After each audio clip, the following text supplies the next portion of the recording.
जितने लोग भी ई कॉमर्स का बिजनेस करने वाले हैं ना, या शॉपिफाई के ऊपर बिजनेस करते हैं, तो वो इस वीडियो को ना ज़रूर देखें। फिर आपको उन पता चलेगा कि ई कॉमर्स में आप सरवाइव कैसे कर सकते हैं, और आपका मुस्तकबिल क्या है, और आप के साथ कौन कौन से प्रॉब्लम आने वाले हैं, और आप किस स्टेज के ऊपर इस वक्त खड़े हुए हैं। ई कॉमर्स और शॉपिफाई बिजनेस होता क्या है? शॉपिफाई बिजनेस तो एक ये है कि आप हर बंदा जो है ना वो अपनी वेबसाइट नहीं बना सकता, हर बंदा अपना सोशल मीडिया प्लेटफॉर्म नहीं बना सकता। तो हर बंदा ये चाहता है कि मैं बस मेरे पास जो भी चीज़ है ना, मैं फटाफट उसके ऊपर जो है ना बेचने वाला उसको बेच दूं किसी तरीके से। वो अपने एडवर्टाइजमेंट का बजट नहीं उठा सकता, तो वो क्या करता है कि जो भी बड़ी कंपनीज हैं जैसे दराज.com है, अलीबाबा है, या दूसरी जो ब्रांड हैं जो ऑनलाइन सेल का उन्होंने प्लेटफॉर्म्स हैं, वो उसके अंदर अपना एज ए वेंडर अपना अकाउंट खोलता है। तो एज ए वेंडर अपना अकाउंट खोल के तो अपने प्रोडक्ट लगाता है, प्रोडक्ट लगा के जो है ना वो अपनी प्राइस उनको देता है, उसके अंदर फिर वो उनका मार्जिन रखता है, उनका मार्जिन रख के तो जो है ना वो प्रोडक्ट जो है ना वो सेल के ऊपर लगा देता है। और इससे जो है ना जो प्रोडक्ट होती है ना 500 रुपये की या 1000 रुपये की, तो 1000 वाली प्रोडक्ट चली जाती है 2500, 3000, 4000 रुपये, क्योंकि उसमें एक तो वेंडर का अपना प्रॉफिट होता है, फिर उसके अंदर जो है ना वो दरमियान में जो प्लेटफॉर्म, डिजिटल प्लेटफॉर्म होता है अलीबाबा जैसा या दराज.com जैसा प्लेटफॉर्म, फिर उनका मार्जिन होता है, फिर उनकी स्टोरेज होती है, फिर उनकी हैंडलिंग कॉस्ट होती है। तो फिर उसके ऊपर तो उसके ऊपर इतने लोगों का मार्जिन बढ़ जाता है कि शॉपिफाई वाला बिजनेस जो है ना वो ज़्यादा देर एग्जिस्ट नहीं कर सकता, क्योंकि उसकी प्राइस मार्केट की प्राइस से ना आउट हो जाती है। मार्केट में दुकानों के ऊपर वही चीज़ 1500 की, 1200 की, 1300 की, हद 1000 वाली चीज़ लोग 1100 रुपये के भी बेच देते हैं दुकानदार। तो वो जो ना शॉपिफाई से लोग फिर परचेज नहीं करते, तो लोग कहते हैं यार इनकी तो कीमतें बहुत ज़्यादा हैं, जिसकी वजह से उसका बिजनेस थोड़े अरसे बाद बंद हो जाता है। दूसरा बिजनेस है ई कॉमर्स का। ई कॉमर्स वाले क्या करते हैं, वो अपनी वेबसाइट बनाते हैं, अपना सोशल मीडिया प्लेटफॉर्म बनाते हैं, फिर अपने वो प्रोडक्ट जो है ना मार्केट से लेते हैं या खुद बनाते हैं, और उसके ऊपर अपनी इन्वेस्टमेंट लगाते हैं। अपनी इन्वेस्टमेंट लगाकर उसकी स्टोरेज कॉस्ट खुद बर्दाश्त करते हैं, फिर उसकी प्रोडक्ट ख़रीदने की कॉस्ट खुद बर्दाश्त करते हैं, उसके लिए सरमाया इकट्ठा करते हैं, और उसके ऊपर फिर वो क्या करते हैं कि वो जो है ना वेबसाइट के एक एक्सपेंसेस उसका एक्सपेंस निकालते हैं, फिर सोशल मीडिया का एक्सपेंस निकालते हैं कि उसके लिए आपको स्टाफ रखना पड़ता है जो वेबसाइट को हैंडल करता है, फिर वो ऑर्डर करना, फिर ऑर्डर की डिलीवरियां करवाना, उन कस्टमर का रिप्लाई ऑनलाइन करना, क्योंकि हर चीज़ को डिजिटलाइज करना पड़ता है। तो वो जो है ना एक उनकी ये कॉस्ट आती है। फिर उसके बाद उनको स्टोरेज करनी पड़ती है चीज़ों की, फिर उनकी कुछ जो प्रोडक्ट वो बनाते हैं उसमें से कुछ चीज़ें जो है ना वो सेलेबल नहीं होती, या कुछ डिज़ाइन मार्केट से आउट हो जाते हैं, या कभी माल बनने में लेट होती है, तो उसके ऊपर क्या होता है कि सीज़न निकल जाता है,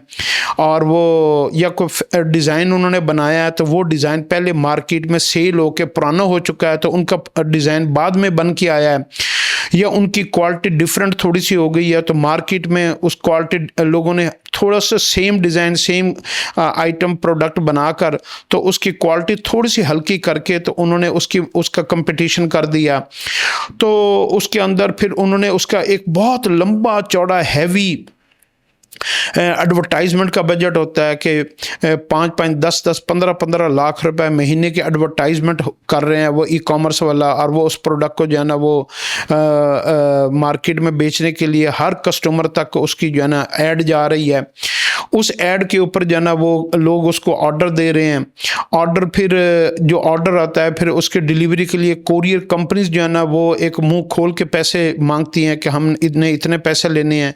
फिर कोरियर कंपनी की तरफ एक बहुत बड़ी इन्वेस्टमेंट लग जाती है कि एक बंदा उसकी सेल महीने के फर्ज कर लें कि 5 करोड़ रुपए की है ई कॉमर्स वाले की,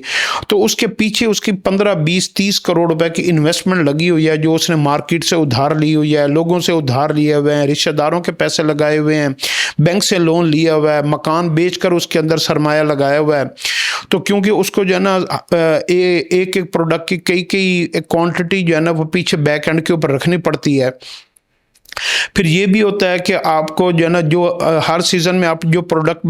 बनाते हैं वो उस, या कोई भी प्रोडक्ट बनाते हैं उसके कुछ प्रोडक्ट बच जाती है या सीज़न की कुछ बच जाती है, तो वो आपको उस वेयर हाउस में रखने पड़ते हैं। अगली दफ़ा जब उसका सीज़न, उसका मौसम आता है तो आपको वो प्रोडक्ट फिर आपकी बिकनी होती है, वो होल्ड हो जाती है। उस दौरान तक कुछ डिज़ाइन आउट हो जाते हैं, कुछ चीज़ें जो है ना वो आउट ऑफ फैशन हो जाती हैं, या लोगों की रिक्वायरमेंट्स पूरी हो जाती हैं, नई उसके मुकाबले में नई चीज़ें आ जाती हैं, तो उसको वो वेयर हाउस के अंदर वो भी लॉस होता है। जो जो माल बच जाता है उसके ऊपर उसकी वो उसको सेल लगानी पड़ती है, डिस्काउंट्स देने पड़ते हैं, हत्ता कि उसको जो है ना एट पार से भी नीचे लॉस के ऊपर भी चीज़ें बेचनी पड़ती हैं। तो उसके बाद वो फिर वो उसका एक हैवी बजट जो एडवर्टाइजमेंट का होता है वो उसको देखना पड़ता है। फिर उस जो कोरियर कंपनियों ने जो उनके साथ सलूक किया होता है कि अगर उसकी 5 करोड़ की सेल है तो 2 करोड़ की रिकवरी तो हर वक्त जो है ना वो कोरियर कंपनी की तरफ रहती है, जो वो 15 दिन, महीना, 1.5 महीने, 2 महीने वो लगा देते हैं जी अभी पैसे नहीं आए, अभी हमारा अकाउंट रिकनसाइल हो रहा है, तो अभी जो है ना हमारा टैक्स का ये मसला चल रहा है। तो अब कोरियर कंपनियां क्या करते हैं, उनकी कोशिश होती है कि 1 माह, 15 दिन, 1.5 माह जो है ना वो उनके पैसे को इस्तेमाल करें और इस्तेमाल करके फिर वो उनको पैसे दें। यूं फिर वो उनका 1.5-2 करोड़ रुपए कोरियर कंपनी के नीचे लग जाता है, फिर उनका सर्कल चलता है तो 2-2.5 करोड़ रुपए उधर नीचे लग जाता है। फिर उसके अलावा कुछ उनके साथ ये प्रॉब्लम आता है कि प्रोडक्ट जो है ना वो रिटर्न आती है, तो 30 से 40% प्रोडक्ट जो है ना वो रिटर्न भी होती है, जो ई कॉमर्स वाला बेचारा उसको कैलकुलेट नहीं कर पाता। तो जो पार्सल वापस आते हैं उसके ऊपर डबल लॉस होता है, एक कोरियर जाने का खर्चा, एक कोरियर वापस आने का खर्चा, एक उस प्रोडक्ट के पैसे पूरे वापस देने के पैसे का खर्चा। तो वो प्रोडक्ट जो है ना वो आउट ऑफ फैशन भी हो जाती है, डेड भी हो जाती है, कुछ चीज़ें ख़राब भी वापस आते हैं, कुछ लोग चीज़ों के इस्तेमाल करके वापस कर देते हैं, कुछ चीज़ें ऐसे जाती हैं लोग लेते ही नहीं हैं और डोर के अंदर से वो कहते हैं हमने नहीं लेनी। कुछ जानबूझकर जो है ना वो बैठे बैठे ऑर्डर कर देते हैं, बाद में उनको जो है ना नेट के ऊपर कोई और चीज़ नज़र आती है तो वो ख़रीद लेते हैं और इस प्रोडक्ट का वो कैंसिलेशन नहीं करवाते, वो कहते हैं जब आएगी तो हम वापस कर देंगे। तो ये भी उनके साथ सारी सिचुएशन और ये स्टेजेस आती हैं ई कॉमर्स वालों के पास। तो एक जो छोटा बिजनेसमैन होता है ना वो ई कॉमर्स वाला बिजनेस शुरू करता है, क्योंकि हर बंदा दुकान नहीं खोल सकता, हर बंदा जो है ना उसकी जो है ना वो करोड़ों रुपए की प्रॉपर्टी खरीद कर उसके ऊपर जो है ना वो बड़ी शॉप बनाए, फिर उसकी डेकोरेशन करे, फिर उसकी जो है ना वो लोकल एरिया में जो है ना उसकी सेल बहुत थोड़ी होती है, क्योंकि अगर फैसलाबाद में अगर एक दुकान है तो वो उसके जो है ना फैसलाबाद का तो कस्टमर आएगा, पूरे पाकिस्तान का तो कस्टमर नहीं आएगा उस दुकान के ऊपर। तो ई कॉमर्स के ऊपर ये फ़ायदा हो जाता है कि पूरे पाकिस्तान का उसको कस्टमर मिल जाता है, लेकिन उसके ऊपर उसकी cost of advertisement, cost of product और उसके ऊपर हैंडलिंग एक्सपेंसेस और लॉसेस और बेशुमार चीज़ों का ना उसके ऊपर एक प्रेशर होता है। तो ई कॉमर्स के अंदर ये चीज़ें जो है ना वो बंदे को उसके कभी वो उसको सांस आती है, कभी निकल जाती है, कभी वो परेशान होता है, कभी रो पड़ता है, कभी हंस पड़ता है, कभी उसको यूं लगता है मैं नफ़े में जा रहा हूँ, कभी यूं लगता है यार मैं तो डूब रहा हूँ, कभी यूं लगता है यार अब ये चीज़ बिक जाएगी, कभी यूं लगता है ये डिज़ाइन आउट ऑफ फैशन हो गया है। तो वो बेचारा उसका सांस एक ऊपर रहता है एक नीचे रहता है और वो एक ज़िंदगी की अजीब बिजनेस की जंग लड़ रहा होता है। और सही सूरत हाल में यही है जो लोगों के साथ मैंने देखी है। फिर उसके बाद क्या होता है कि अब गवर्नमेंट ने ये पहले इस बिज़नेस के लिए, क्योंकि हमारे मुल्क में नौकरियां तो हैं कोई नहीं, तो लोग क्या करें, इंडस्ट्री ख़त्म हो गई है। इंडस्ट्री ख़त्म होने से जो है ना जो पढ़े लिखे लोग भी हैं, जो डॉक्टर हैं, इंजीनियर हैं, और जो है ना वो जो भी उन्होंने कुछ सीखे तो उनको जॉब तो मिलती नहीं है। तो वो फिर क्या करते हैं, छोटी छोटी को पुलिस में भर्ती हो रहा है, कोई इधर भर्ती हो रहा है, कोई इधर भर्ती हो रहा है। तो वो फिर क्या करते हैं, उन्हें वालिदैन के साथ मिन्नत तरले करके, दोस्तों के साथ मिलके 5-5, 6-6 दोस्त मिलकर वो ई कॉमर्स का बिजनेस शुरू करते हैं। तो उनकी जिंदगी की जंग जो होती है ना वो बहुत बड़ी जंग होती है, और इतनी बड़ी वो जंग लड़के आ रहे होते हैं जिसमें कोई गवर्नमेंट की सपोर्ट नहीं होती, कोई हेल्प नहीं होती। हमारी गवर्नमेंट का ना हेल्थ के मामले में कोई हेल्प होती है, ना बच्चों को पढ़ाने के मामले में कोई सपोर्ट होती है, ना उसको जो है ना उनको किसी प्रोफेशनलिज्म की तरफ ले जाने में उनको कोई सपोर्ट होती है। तो यहाँ चूँकि हमारे यहाँ लोग अपनी सर्वाइवल की जंग भी खुद लड़ रहे होते हैं, तो ये ई कॉमर्स के अंदर लोग आए अब जब ई कॉमर्स के अंदर लोग आए और उन्होंने थोड़ा थोड़ा बिजनेस को समझ कर और उसके अंदर थोड़ी थोड़ी तरक्की करनी शुरू कर दी, इसके ऊपर मेहनत शुरू कर दी और इसमें थोड़ी थोड़ी कामयाबी हासिल करनी शुरू कर दी, तो वो क्या बन गया, वो बड़े ब्रांड वालों के, बड़े सरमायादारों के, बड़े बिजनेसमैन वालों के, बड़े मिल ऑनरों के कंपिटिटर बन गए। तो लोग उनको कहते हैं ये हमारा रेप्लिका बना रहे हैं, हमारा जो ना डुप्लीकेट बना रहे हैं, हमारे मुकाबले में प्राइस से कम देते हैं। तो जैसे हमारे यहाँ बड़े बड़े ब्रांड हैं, सफ़ायर है, खाड़ी है, सना सफिनाज है और इस तरीके से जो है ना अलकरम है और आइडियाज़ वाले और बहुत सारे ब्रांड्स हैं। तो इनका जो है ना, इनकी मुकाबले में जब इनकी प्राइसें देखते हैं ई कॉमर्स वालों की, तो इनकी प्राइसें जो है ना उनसे जो है ना कम अज़ कम कोई 70%, 60%, 50% तक कम होती हैं। तो उन ब्रांड वालों को, बड़े सरमायादारों को लगता है कि यार ये तो हमारे मुकाबले में हमारी सेल कम होगी है, हमें अपने प्राइस कम करनी पड़ी। और यही वजह है कि आपने देखा होगा कुछ अर्सा पहले जितने ब्रांड वाले हैं ना, वो तकरीबन मुसलसल 2-3-4 सालों से ना वो अपने कीमतों के ऊपर हर महीने बाद डिस्काउंट लगाते हैं, कीमतें कम करते हैं। पहले यही सूट इन्हीं सना सफिनाज का या खाड़ी का या सफ़ायर का वो सूट आता होता था 15,000 रुपये का। फिर वही सूट उन्होंने जब इनके मुकाबले में ये हमारी यंग जनरेशन ई कॉमर्स में आई, तो इन्होंने उनका मुकाबला किया, तो वो सूट ये बेच रहे थे 4,000-5,000 रुपये का। तो फिर उन्होंने अपना सूट बेचना शुरू कर दिया 15,000 से कम करके 8,000, 9,000, 10,000 का। लेकिन उनको इस बात की तकलीफ ज़रूर है कि यार ये हमारे मुकाबले में बंदे आए क्यों हैं। और एंड यूज़र कौन है? एंड यूज़र भी हमारी अवाम है, हम लोग हैं, मिडिल क्लास है, बेचारी गरीब फैमिलीज़ हैं, या सफ़ेद पोश लोग हैं, या मुलाजम पेशा लोग हैं, या जो अपने आप को किसी को अपने हालात बता नहीं सकते, रिश्तेदारियाँ और रहन सहन और बड़े लोगों ऐसा है कि वो किसी के सामने अपनी आपको नंगा नहीं कर सकते। तो वो जो है ना इन कपड़ों को पहनकर और अच्छे कपड़ों को पहनकर कम कीमत में ख़रीद के सेम डिज़ाइन, सेम क्वालिटी, तो वो अपनी सर्वाइवल की जंग लड़ रहे हैं। तो वो तबका जो है ना, उनको ब्रांड के जो 15,000 वाला सूट है वो ई कॉमर्स के ऊपर वही सूट सेम डिज़ाइन में ना उनको 5,000 रुपये का मिल रहा था। तो अब आगे मुकाबला ये हुआ है कि उन्होंने बड़े ब्रांड वालों ने मिलकर, गवर्नमेंट ने लगाया सेल्स टैक्स, 18% सेल्स टैक्स। तो जब 18% सेल्स टैक्स लगा, तो वो 18% सेल्स टैक्स लगाया किसने? मैं आपको एक सच्ची बात बताऊं, ये बेसिकली बड़े ब्रांड वालों ने ही लगवाया और अपने ऊपर लगवाया। और क्योंकि उनके एक कस्टमर रेंज बन चुकी है, उनका एक एलीट क्लास है, उनके पास पैसा, अन्ना पैसा है, और उनको 18% कीमत बढ़ जाए या 40% कीमत बढ़ जाए, दे डैम केयर। तो उन्होंने ये किया कि उन्होंने कहा कि हम चूंकि सेल्स टैक्स दे रहे हैं, तो आप यूं करें, जो छोटे हमारे मुकाबले के ई कॉमर्स का बिजनेस करने वाले लोग हैं, आप उनके ऊपर भी 18% सेल्स टैक्स लगाएं। तो गवर्नमेंट ने उनके ऊपर भी 18% से सेल्स टैक्स लगा दिया। और यूं जो है ना, छोटा जो बिजनेसमैन था, जिसके पास सरमाया थोड़ा था, जो बड़ी मुश्किल से कोई 10 लाख का ई कॉमर्स का बिजनेस कर रहा है, कोई 20 का कर रहा है, कोई 30 का कर रहा है, कोई 50 का कर रहा है, कोई 5, 6, 10, 15 बंदे मिलकर जो है ना वो कोई करोड़, 2 करोड़, 4 करोड़, 5 करोड़ का कर रहे हैं। तो ई कॉमर्स में उनका प्रॉफिट मार्जिन बहुत कम होता है, जिसकी यानी 2, 4, 5 करोड़ भी सेल है ना, जो को बहुत बड़ी सेल गिनी जाती है, इनका प्रॉफिट मार्जिन सारे खर्चा निकाल के 2 से 4% इनका प्रॉफिट होता है। और उसमें भी अनफोर्सिन चीज़ें होती हैं, कभी ऑफ सीज़न आ गया, कभी मुल्क में कोई प्रॉब्लम आ गया, कभी छुट्टियाँ आ गई, कभी जो है ना डिज़ाइन आउट हो गया, कभी कोई लॉसेज हो गया, कभी कोई माल गलत तैयार हो गया, तो कभी उनकी रिटर्न्स बहुत आ गए। तो ये बेचारे उसके अंदर जो है ना बेचारे फंसे रहते हैं। तो जब बड़े ब्रांड वालों ने ये गेम खेली है इस अवाम के साथ, इस लोगों के साथ, इस मुल्क के साथ, एक तो अवाम को की चीज़ अब आने वाले वक्तों में ना महंगी मिलनी शुरू हो जाएगी। आप देख लेना कि जितने ब्रांड वालों का सूट जो 7-8 हज़ार का आजकल बिक रहा है ना, इसने 15-20 हज़ार रुपये पे वापस चले जाना है। और ये जो ई कॉमर्स वाले ना, इसमें से तकरीबन कोई 80-90% ई कॉमर्स वाले जो छोटे बिजनेसमैन है, ये ख़त्म हो जाएंगे, क्योंकि गवर्नमेंट के जो 18% सेल्स टैक्स और 2% जो है ना विद होल्डिंग टैक्स और 2% ये जो ना ये इनकम टैक्स, इन्होंने जो कोरियर कंपनी ने पार्सल लेते हुए उनका जो है ना वो पेमेंट देते हुए काट लेना है, तो 4% तो इन्होंने उसी वक्त ही कटवा देना जब इनका पार्सल डिलीवरी के लिए कोरियर कंपनी के पास जाएगा।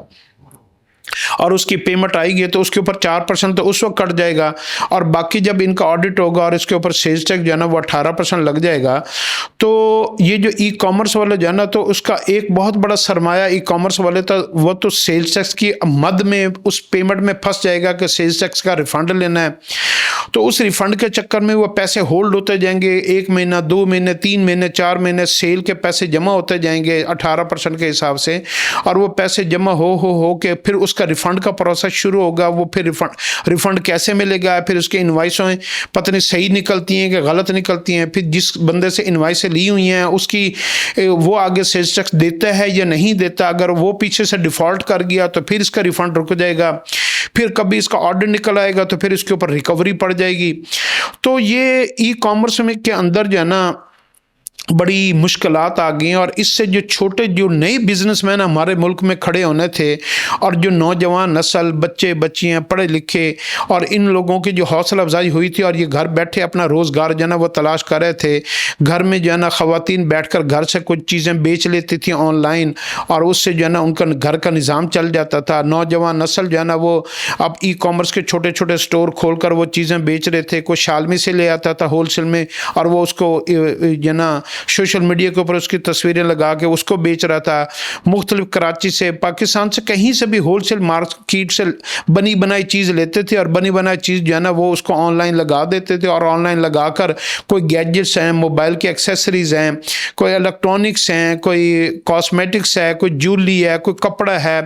कोई गारमेंट्स हैं, कोई भी प्रोडक्ट है, तो वो क्या करते थे, हर बंदा प्रोडक्ट पूरी की पूरी बना तो नहीं सकता,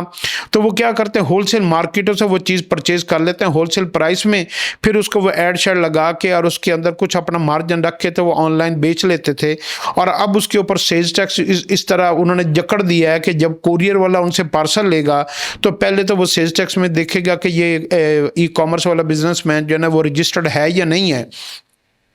अगर वो रजिस्टर्ड है तो फिर उसका वो पार्सल पकड़ेगा, अगर वो रजिस्टर्ड नहीं है तो उसका पार्सल वापस कर दिया जाएगा। फिर जब उसकी पेमेंट,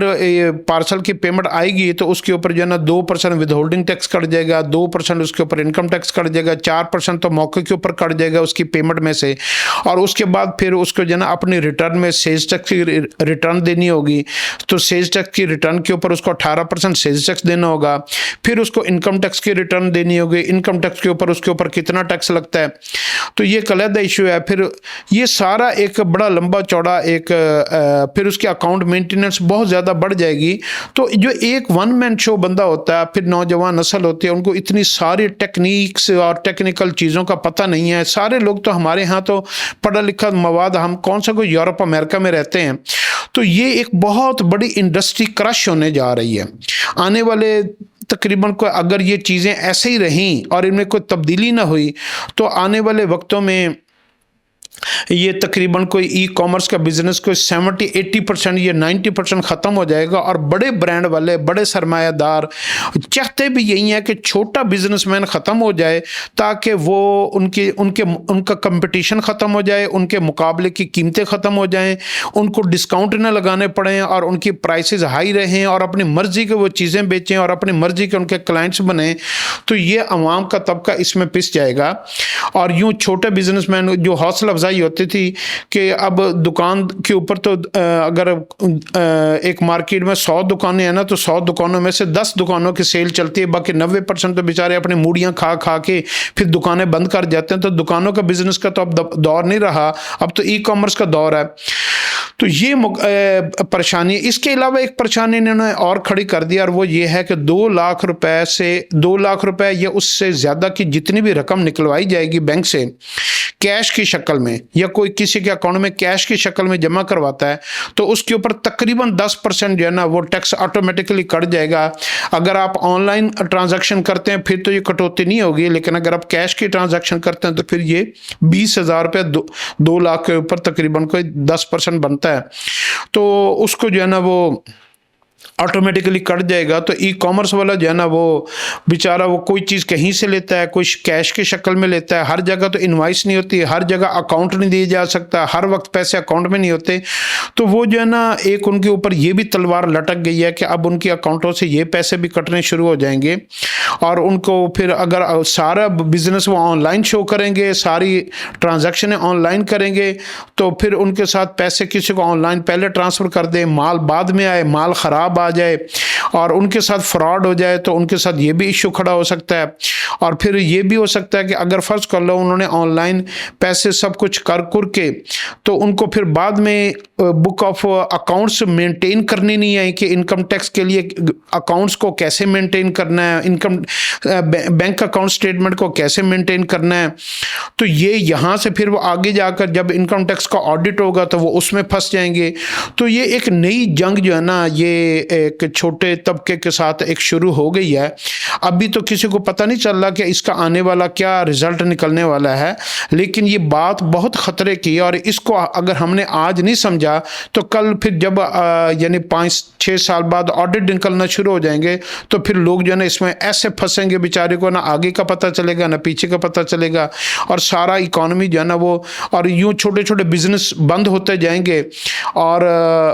इन छोटे बिजनेस के ऊपर जो हमारी इकोनॉमी खड़ी है, तो उसमें फिर जो है ना हमारी सर्वाइवल की जंग और ख़त्म हो जाएगी। तो अल्लाह हमारे हुकूमत वालों को भी जो है ना वो उनके दिल में भी रहम डाले, और हमें भी समझ दे कि अब इसका क्या नतीजा बनता है। अभी कुछ पता नहीं है कि क्या होने वाला।